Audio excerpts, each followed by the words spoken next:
నమస్తే welcome to one TV health. మన శరీరానికి ముల్లంగి అంటే వైట్ రాడిష్ అంటారు కదా, వీటితో చాలానే ప్రయోజనాలు ఉన్నాయి. వాటిని గురించి ఇప్పుడు వన్ బై వన్ తెలుసుకుందాం.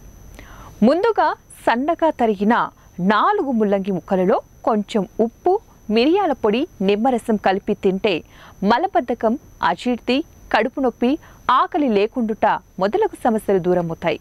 అలాగే మొలలు కూడా తగ్గుతాయి. ముల్లంగిలను మెత్తగా నూరి 1 కప్పు రసంలో సమానంగా తేనెను కలిపి తీసుకోవడం వలన రోజుకి 3 సార్లు తాగితే క్రమంగా దగ్గు తగ్గుతుంది. అంతేకాకుండా ముల్లంగి ఆకులని నూరి రసం తీసి రోజుకి ఒక్కొక్క కప్పు వంతున 15 రోజులు తాగుతూ ఉంటే మూత్రకోశ వ్యాధుల నుంచి బయటపడతారు. ఇంకా చెవి సమస్యలు ఉన్నవాళ్ళు ఈ 1 కప్పు ముల్లంగి రసంలో 1 కప్పు ఆవాల నూనెను కలిపి కాస్త వేడి చేయాలి. తర్వాత దాన్ని కాచి వడపోసి నిల్వ చేసుకోవాలి. ఈ తైలాన్ని గోరువెచ్చగా చేసి 2 పూటల 5-6 చుక్కలు చెవిలో వేసుకుంటే అన్ని రకాల చెవి సమస్యలు దూరమవుతాయి.